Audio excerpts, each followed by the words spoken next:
Welcome, friends. Good evening. Welcome to the Financial Literacy.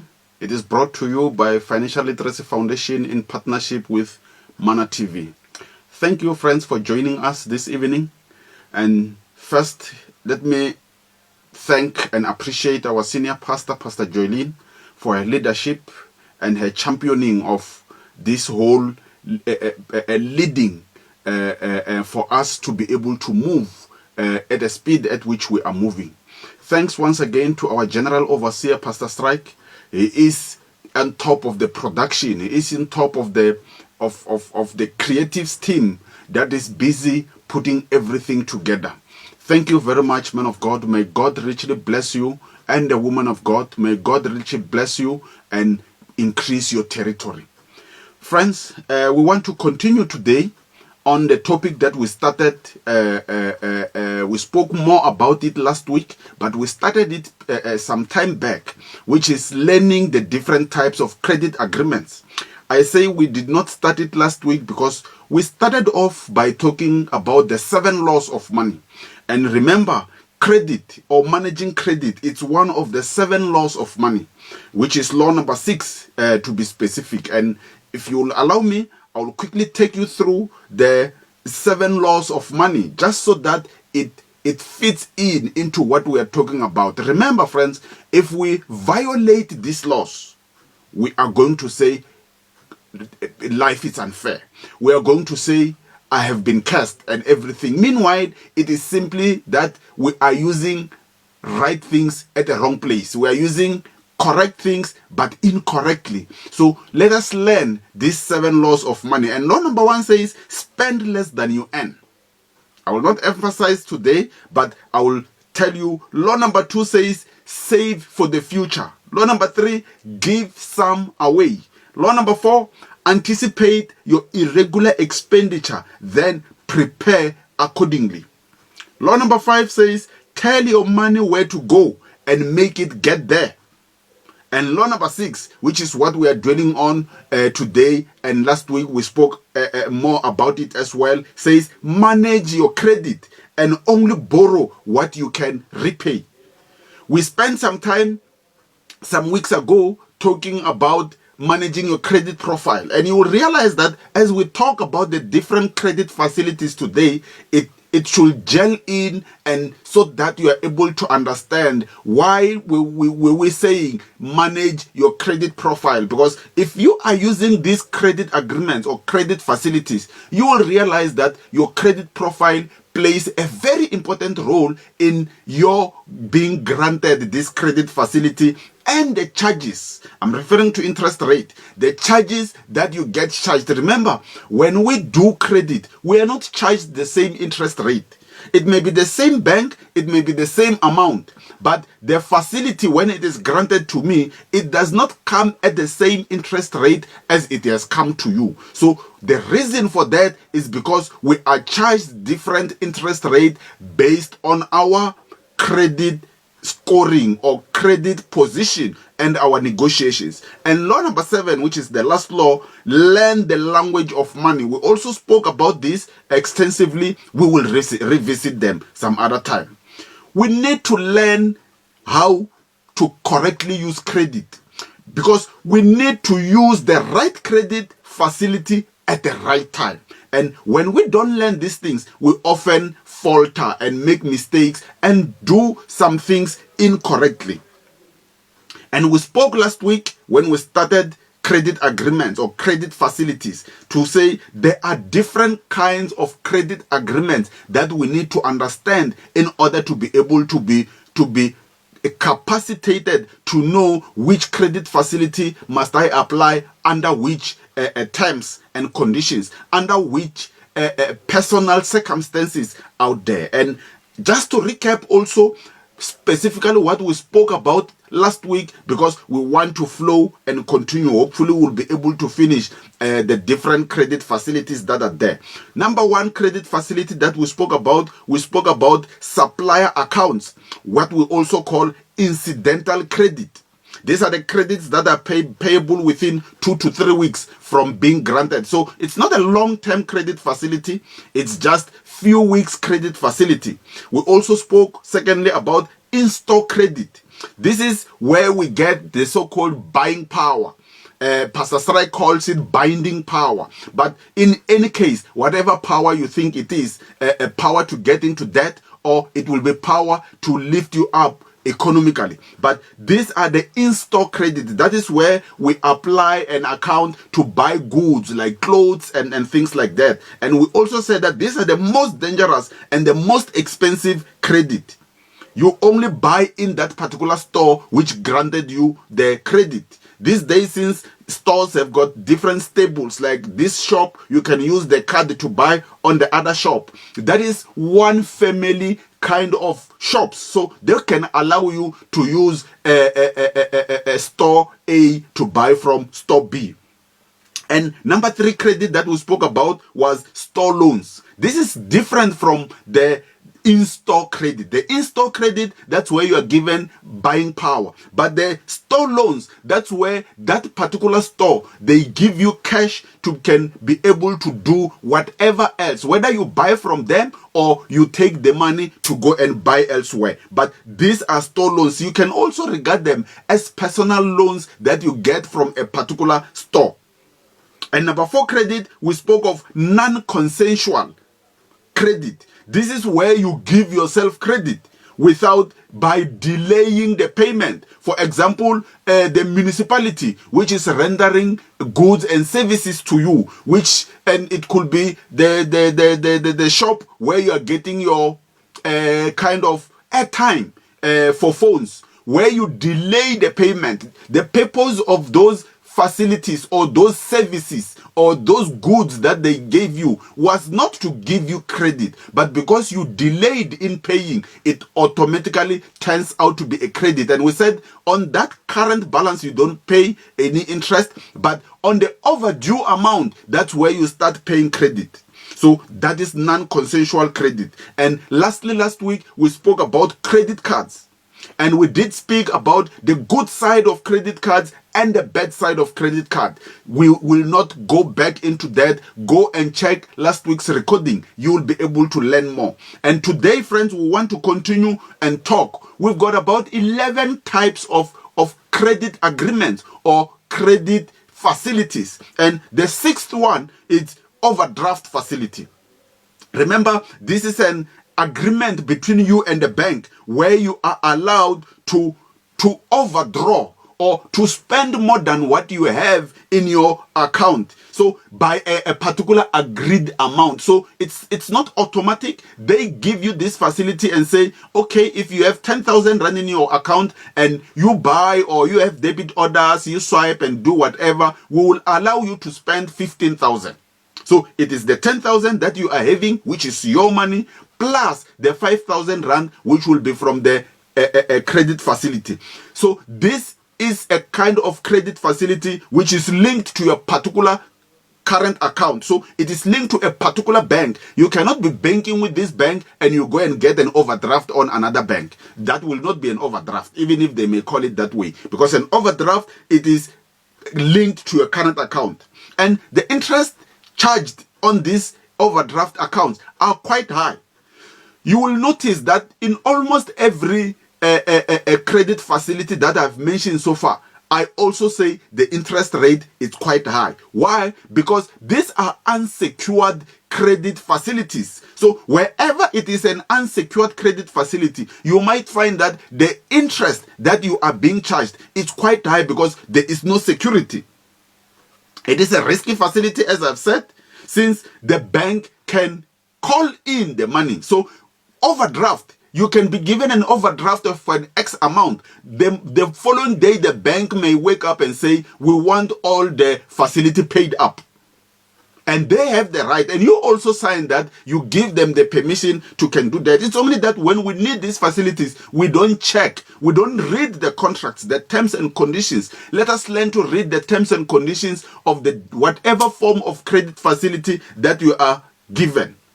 But overdraft are a big trap in that you get used. If we were to use the example that I gave where you earn 10,000 and 10,000 gets paid into your bank account on a monthly basis, but you spend 15,000, you get used to believing that you have 15,000 rand in your bank. Meanwhile, you only have 10,000. The 5,000 belongs to the bank. So getting used to money that is not yours, it's quite a big trap. And I will not recommend this for anyone. Use it under exceptional circumstances, and you must also have a plan of repaying that overdraft, or a plan of getting out of that overdraft. Number 7 facility is personal loans. I'm sure we are very familiar with this. It is similar to the overdraft, only that it is not linked to your current account. So you can apply a personal loan on any of the banks or any of the finance houses without you banking with them. So it is not linked to your personal loan. So, but the application must be completed and you will be rated. They will go to the credit bureau to get your records, your credit history, and determine the points that which will lead to determining what interest rate they're gonna charge you.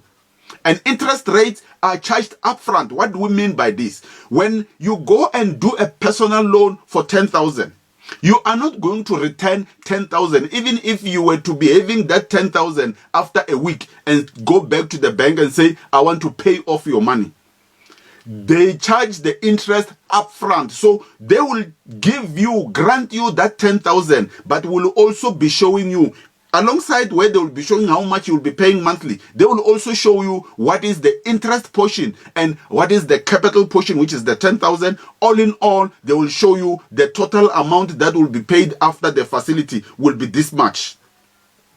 It is one of the easiest facilities to have, because in South Africa today, all you need to do is to pick up a phone call. Everyone is selling you a credit facility. Everyone is selling you a personal loan. You open an email today, everyone is giving you. All you need to do is to be having a kind of income.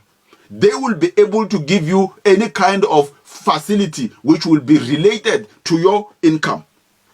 Repayments on personal loan are usually 36 months or shorter, but you can also get some which are up to 60 months.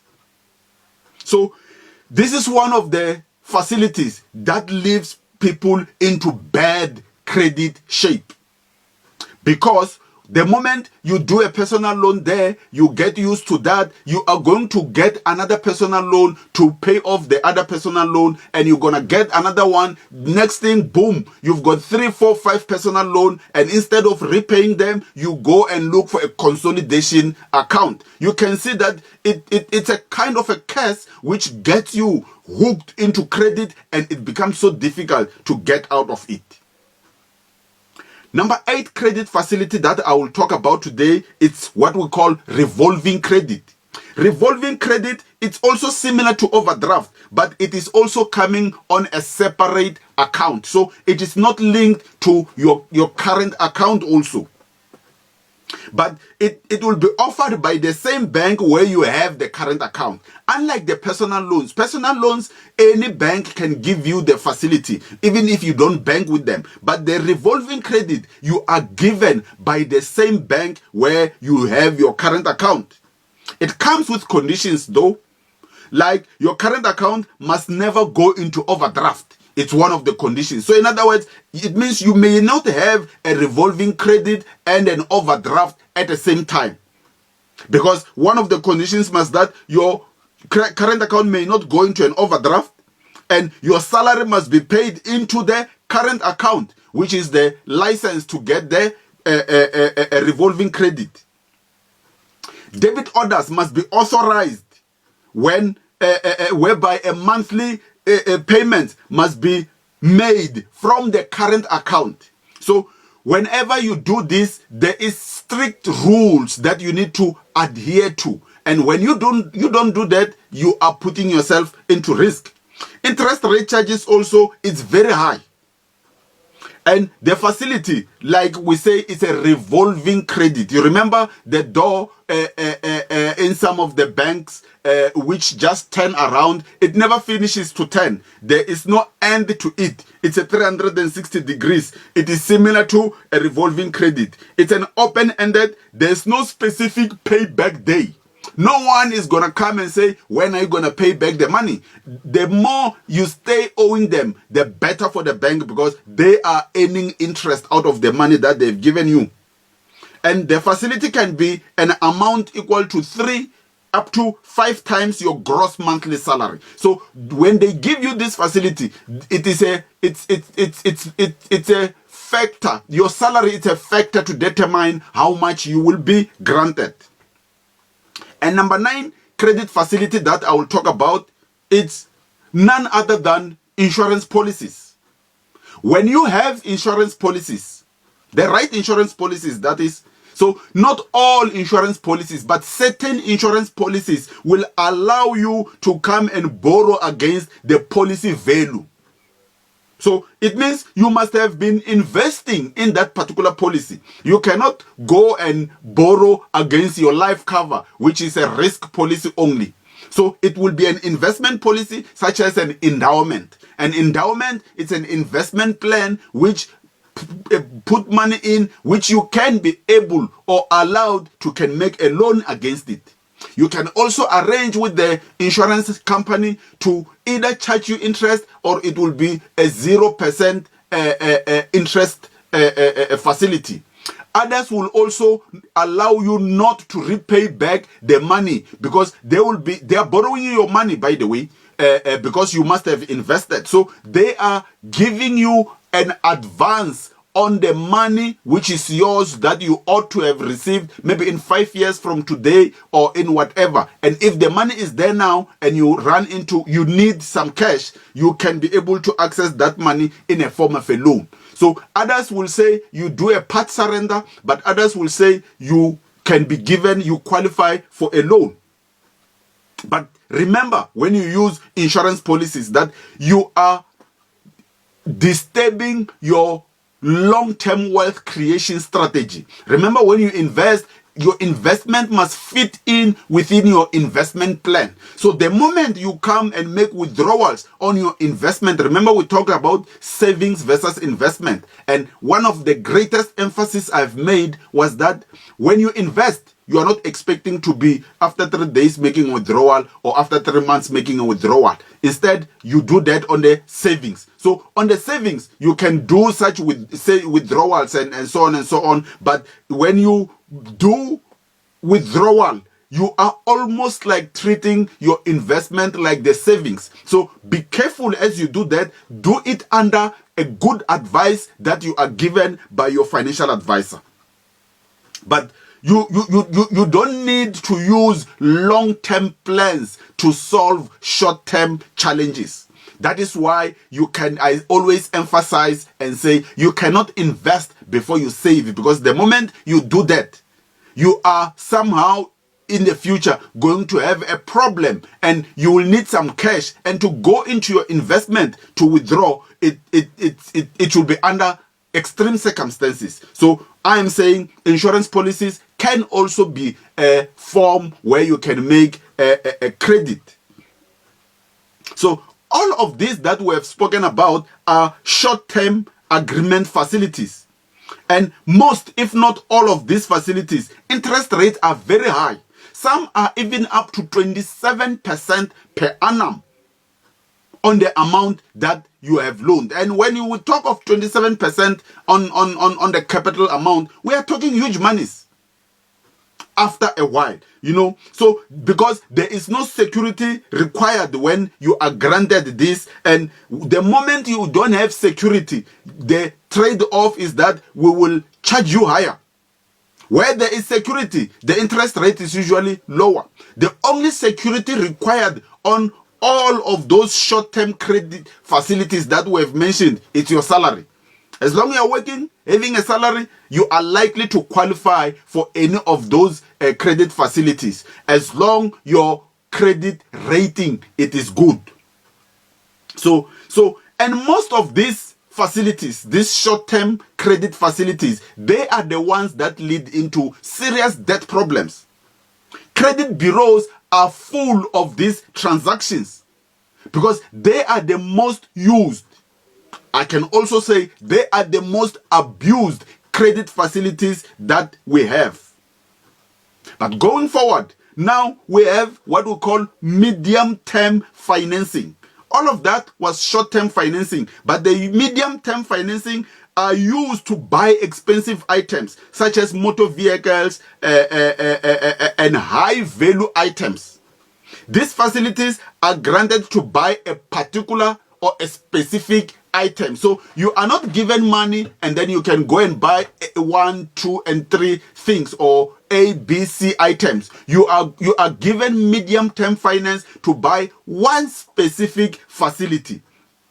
And this debt is linked to the item being purchased. So if you are buying a car, the debt will be linked to a car. So why? Because the credit provider will be allowed in terms of the credit agreement to can repossess the item the moment you default on the repayments.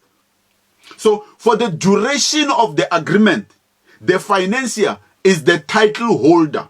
That is why when you buy a car on credit, you don't get the title ownership documents. You can be given a copy, but even on that copy, you will see that ABC Bank is the title holder. Yes, your names will be there because the credit is registered under you, but you will only take full ownership once the last cent have been paid. And interest rates on this are usually linked to prime plus 1, 2, 3. Hardly it will go prime plus 5. By the way, 27% in today's rates, we are referring to prime plus, prime rate is at 3.5% now. So if it's 27% charge, you can reduce it by 3.5% and you're going to find that you are still at some 24%. So this will be at prime plus 3%, prime plus 5% instead of the prime plus 20 plus. Can you see that you cannot go and apply a personal loan in order to buy a car? Because you are making life expensive for you. You should simply go and apply for a car finance where you will pay prime plus 3. Not a personal loan where you're going to pay prime plus 25%. So let us learn and understand how these things can be worked better. An interest rate on the medium-term finance can be either fixed. We talk of fixed interest rate, or it can be variable, where we talk of variable interest rate. So in other words, if it is a variable interest rate, it means your interest rate is linked to the prime rate. It is linked. So when the prime rate goes up, your interest rate charged can go up. When your prime rate comes down, like we have seen in the past 6 months or so, prime rates were coming down. So the interest that you get charged on your medium-term financing agreement, it's getting lower as the interest rates go down. Importantly, interest rates could be going up. We gave an example last week where at some point interest prime rate were as high as 23.9%, when today it is at 3.5%. So you can see how important it is for you to be able to understand interest rates and be able to know whether you are buying this item on a fixed rate or you are buying this item on a variable rate. So which rate is going to be charged for you, it depends on your credit rating and your negotiating power. We are talking of medium-term financing here. When you do personal loan, yes, other financing houses can allow you to negotiate interest rates, but it will be rare. They will give you a given interest rate. They know that you are desperate at that time. But with medium-term financing, they know that you can move and go next door and you can negotiate interest rates when it comes to that. So there's a huge impact, friends, when your interest rate changes by 0.5%. Sometimes it could amount to thousands per month. Sometimes it could be amounting to thousands per year and thousands per the duration of the agreement. And number one on that, we're going to talk about vehicle finance, and maybe 1 or 2 things that I will mention about vehicle finance next week. But for today, what we will live at will be that vehicle finance, or when you purchase a vehicle, there is a specific finance that you can apply. Like I said earlier on, don't use a personal loan to buy a vehicle. There is a specific loan that you can do which will be linked to the particular vehicle that you are buying. And with those few words, I want to say that make sure that all your debts are secured by a life cover, so that in the event where you are recalled back to heaven, your family, your surviving family, don't have to struggle with paying off that debt. Your family don't have to struggle or put them under shame by seeing them being thrown out of the house, if it is a house, or thrown out or being repossessed that vehicle, if it is a vehicle, or whatever item that you could have been financing. So friends, let us be educated in these things. They are meant for us, they are meant for understanding, so that we can be able to execute things right. So in conclusion, let me say, tomorrow, next week, we're gonna dwell more on the vehicle financing, and I hope time will allow us to also deal a bit on home loans or mortgage bond financing. For now, thank you very much for joining us, and may God richly bless us. May God open our eyes to be able to see what goes in our finances, what goes in our credit agreements. Thank you. Thank you for watching, and good night. God bless you all.